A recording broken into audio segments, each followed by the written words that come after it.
পাথর নয় মহারাজ। হ্যাঁ, তাই তো দেখছি রানী। এগুলো তো সোনা। শুধু সোনা রানী, এই পাহাড়টা তো সোনার। এই সব সোনা আমার চাই। আমার রাজ্যের কত উন্নয়ন হবে। লোভ করা ভালো নয় মহারাজ, যা আমাদের নয় তা জোর করে নিয়ে সিন্ধুক বন্দি করা একেবারেই উচিত নয়। এই সব ঈশ্বরের দান রানী, এটা কিন্তু ভুলে যেও না। ঈশ্বর কখনো নিজে এসে কিছু দেন না। যাও যাও প্রহরী, যাও তো বেশ বড় সড়ো দেখে একটা সিন্ধুক নিয়ে এসো। যথাজ্ঞা মহারাজ। আপনি কি সত্যি এই পাথর আকৃতির সোনাগুলো সিন্ধুক ভর্তি করে রাজকোষে জমা করবেন মহারাজ? এতে কোনো সন্দেহ নেই রানী। আমার রাজকোষ পরিপূর্ণ হওয়া মানে আমার শক্তি বাড়া। আমার সাথে কোনো রাজাই আর চোখে চোখ রেখে কথা বলতে পারবে না। অর্থই যত অনর্থের মূল, তার সঙ্গে এটাও মনে রাখবেন। মহারাজ, বড় সিন্ধুক নিয়ে এসেছি, আর কিছু মানুষও এনেছি যারা সোনা বয়ে নিয়ে যাবে। বাহ বাহ বাহ বাহ, খুব ভালো। তোমার বুদ্ধি আছে তো। নাও নাও নাও, তাড়াতাড়ি সবাই মিলে হাত লাগিয়ে সোনাগুলো সিন্ধুকে ভরো।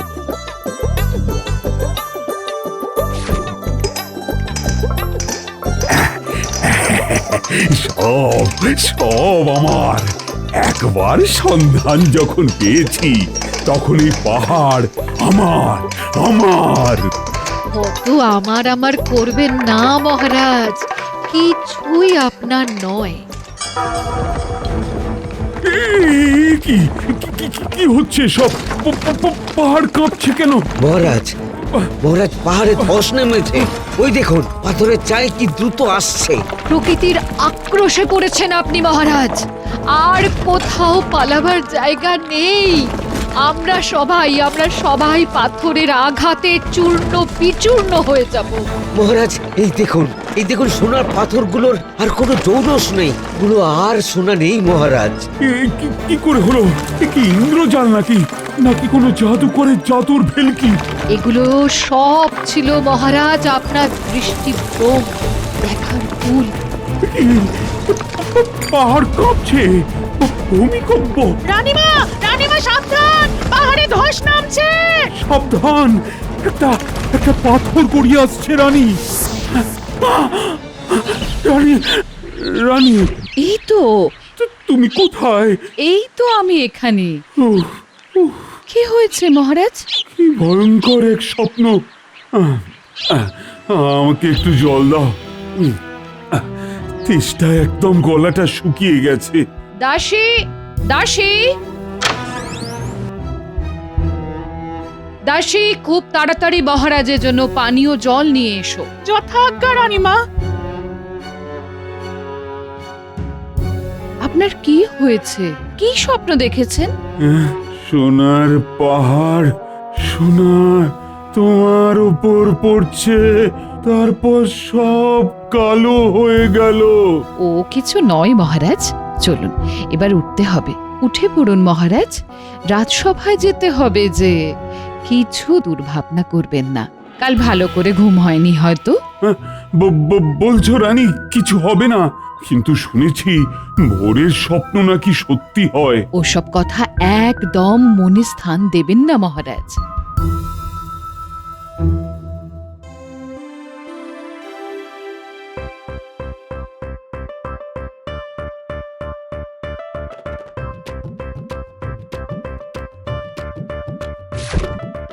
গিন্নি, গিন্নি, আরে বাজারের থলেটা রাখো, ভেতরে মাছ আছে। আসছি আসছি। বলি হ্যাঁ গো, বাজার থেকে আজ কি মাছ এনেছো? হ্যাঁ, ইলিশ মাছ। মা, সত্যি বলছো তুমি? ইলিশ মাছ এনেছো? হ্যাঁ, কেন অবাক হবার কি হলো? অবাক হব না। আজ আমি স্বপ্ন দেখলাম তুমি বাজার থেকে ইলিশ মাছ নিয়ে এসেছো, আর সত্যি সত্যি তুমি একটা গোটা ইলিশ নিয়ে এলে। আমার স্বপ্ন সফল হলো গো। ওহ, কি আনন্দ হচ্ছে না আমার, কি বলবো। তার মানে ভোরের স্বপ্ন সফল হয়। যত সব ভুলভাল কথা। যাকে তুমি তাড়াতাড়ি ভাত বাড়ো আর জমিয়ে ইলিশ মাছটাকে রাঁধো দেখি, রাতে জমিয়ে খাবো, কেমন? আচ্ছা গো, আচ্ছা। তাহলে আমি স্নান করে আসি।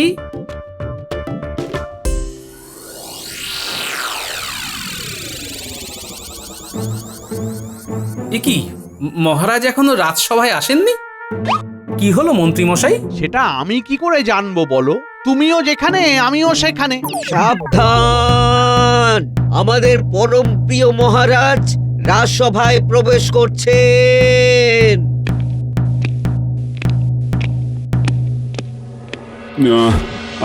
আমার দেরি হওয়ার জন্য সবার কাছে আমি আন্তরিকভাবে ক্ষমা প্রার্থনা করছি।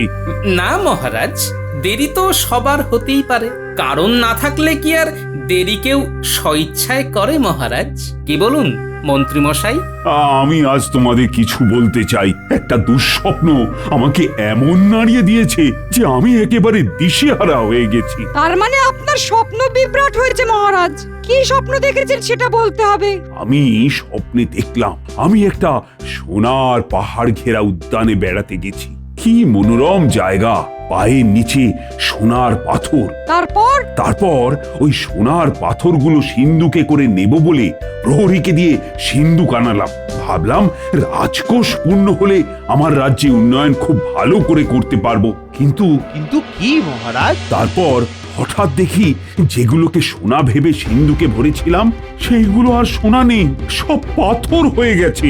তারপর প্রচন্ড জোরে পাহাড় কাঁপতে শুরু করলো, ধস নামলো, আর তারপর আমার ঘুমই ভেঙে গেল।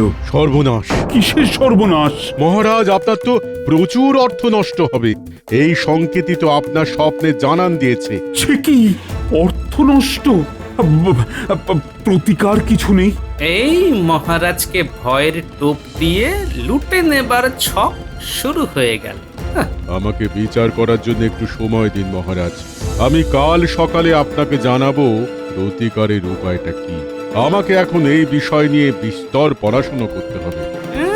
বিস্তর পড়াশোনা করতে হবে? তোমার কল আমি বুঝিনি ভেবেছো? মহারাজকে সরল সাদা পেয়ে ভেবেছো গোপালকে হাঁদা বানাবে? সেগুড়ে বালি রাজ্যতীষী। শোনো, আজ আর সবার কাজ কিছু হবে না। তোমরা সবাই যে যার মতো বাড়ি যাও। আমি একা একা ভাববো। আজকের মতো সবার কাজ শেষ।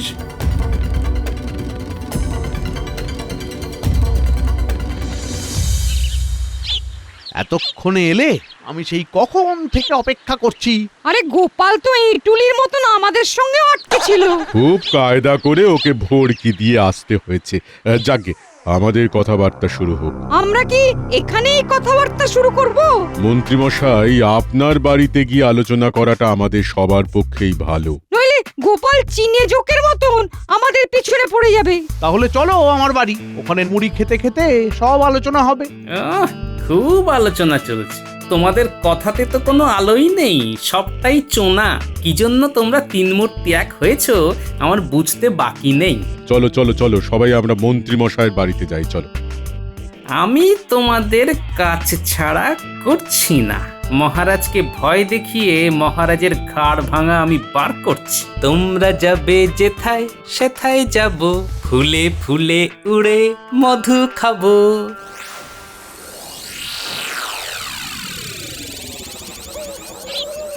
অর্থ নষ্ট, সব অর্থ আমার নষ্ট হয়ে যাবে। তাহলে তাহলে আমার রাজ্য কিভাবে চলবে? না না না না, এ অসম্ভব।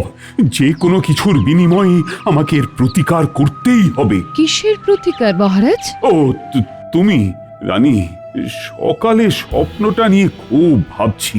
রাজজ্যোতিষী বলল ওই স্বপ্ন দেখার অর্থ হলো বিরাট অর্থনাশ। আমি খুব চিন্তায় আছি রানী। আপনি অহেতুক ওইসব নিয়ে ভাবছেন। কিচ্ছু না, এসবের কোনো মানেই নেই। না রানী, মানে আছে আছে। ভোরের স্বপ্ন, আমার ক্ষতি হবেই।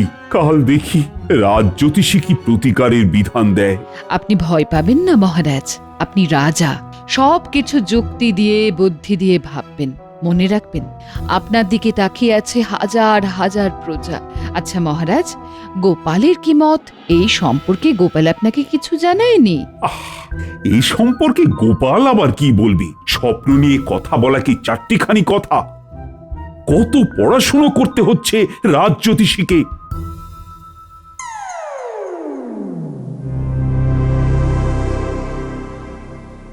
এই জায়গা থেকে বেশ দেখাও যাচ্ছে আর শোনাও যাচ্ছে। আমি তো সারা রাত ধরে বই পড়ে প্রতিকারের উপায় বার করব বলেছিলাম। পড়বে তো ঘন্টা, বাড়ি গিয়ে ভালো করে শুয়ে 10 ঘন্টা ঘুমিয়ে নেবে। প্রতিকারের উপায়টা এক্ষুনি আমাদের আলোচনার মাধ্যমেই চলে আসবে। মাথায় এসে গেছে, মহারাজকে বলতে হবে ব্রাহ্মণ সেবা, মানে 1 মাস ধরে ব্রাহ্মণ সেবা করলে এই সমস্যা থেকে মুক্তি পাবে।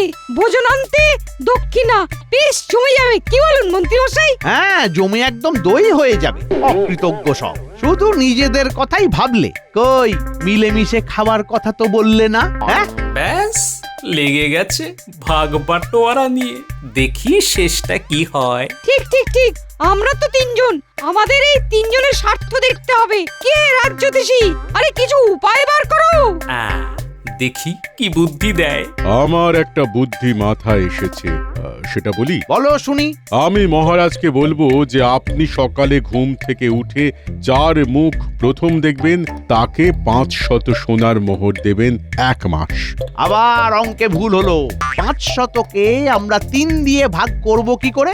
ওটা 600 করো। ঠিক, আমরা প্রত্যেকে 200 সোনার মোহর করে পাবো। তোমাদের পাওয়াচ্ছি।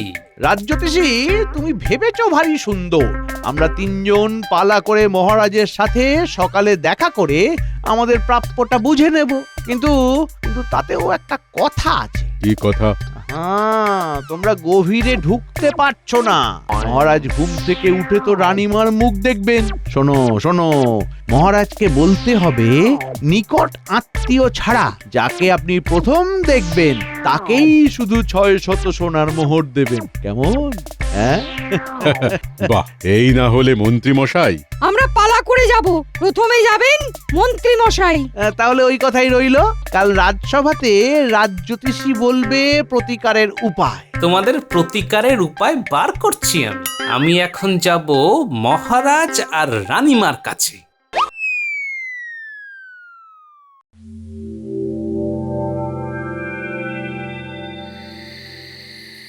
রানীমা, গোপাল দাদা এসেছে। মহারাজ আর আপনার সাথে কিছু আলোচনা করতে। আবার কি হলো? নিশ্চয়ই কিছু কথা আছে। গোপাল তো অহেতুক সময় নষ্ট করতে আসবে না। পাঠিয়ে দাও। যথা আজ্ঞা মহারাজ।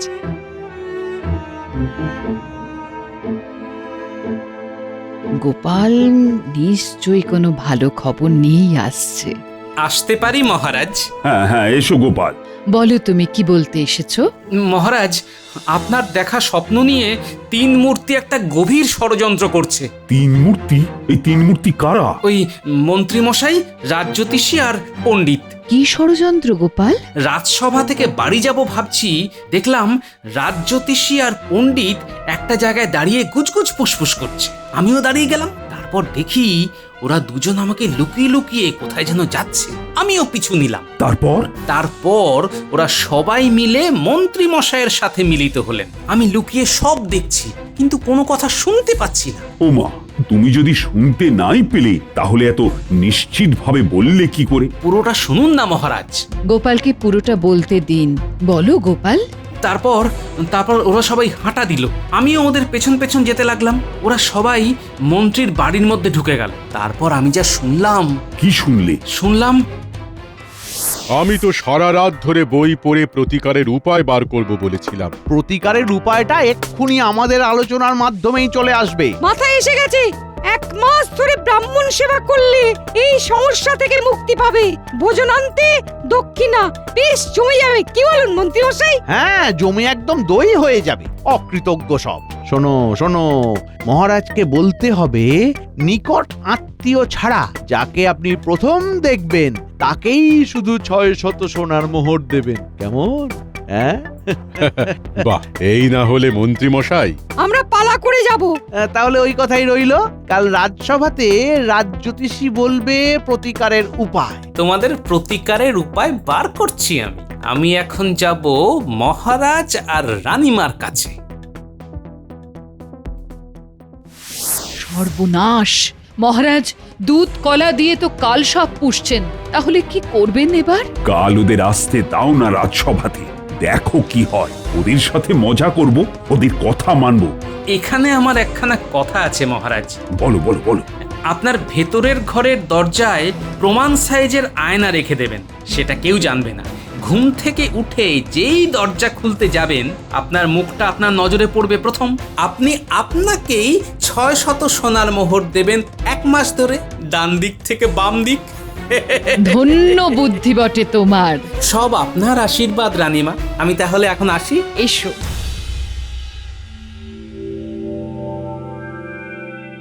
আহ, কি মধুর ইলিশের গন্ধ। গিন্নির রাধার হাতটা বড় খোলতাই হয়েছে। কেমন ইলিশ ইলিশ করছে আমার মন। কি গো, ইলিশের খুব তারে খুশি পার দেখছি, হচ্ছে হ্যাঁ? চার। কিছু ঘটেছে নাকি, হ্যাঁ?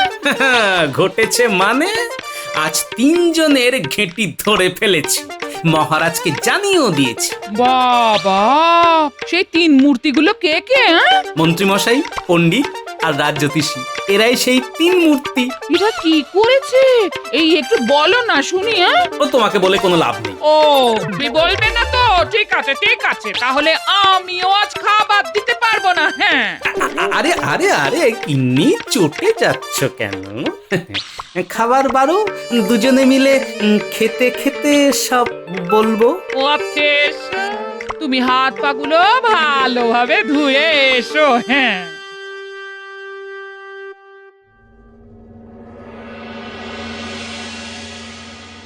রাজ্যোতিষী, তুমি প্রতিকার কিছু পেলে? পেয়েছি মহারাজ, একটা সুন্দর প্রতিকার পেয়েছি।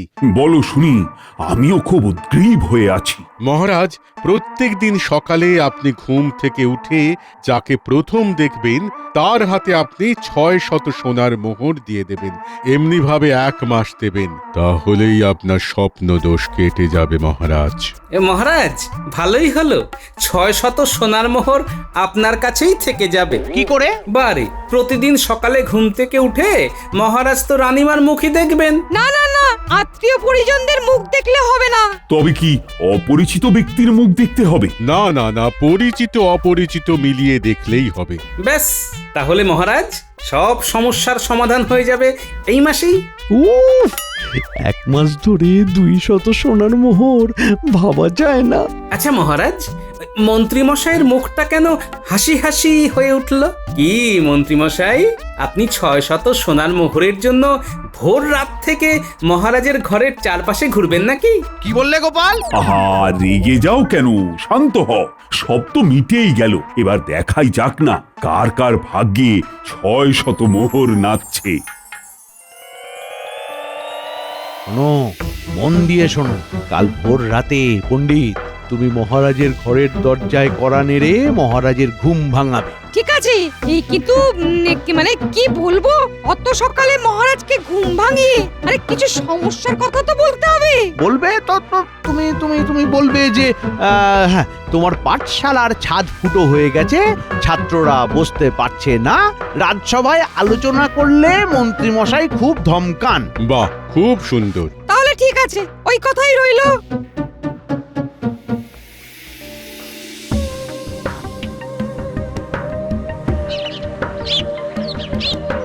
পণ্ডিত, এগিয়ে যাও, আমরা এর বেশি যাব না। ঠিক আছে। পণ্ডিত মশাই, এত সকালে? মহারাজ সকাল সকাল ডেকেছেন, জরুরি দরকার আছে। আমি না গেলে অনর্থ হয়ে যাবে। পথ ছাড়ো। ঠিক আছে, যান।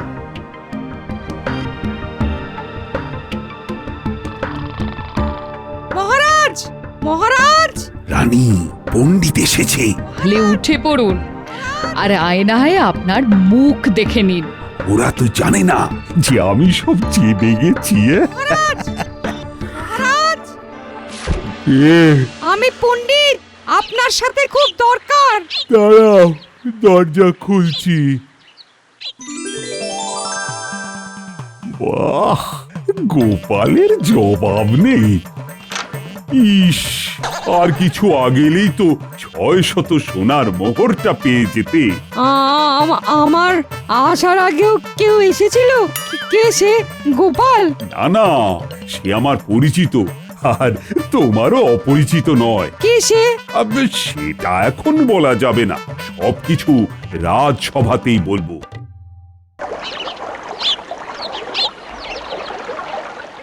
রাজস্বপ্ন যে এত জটিল সেটা আগে বুঝিনি মন্ত্রী।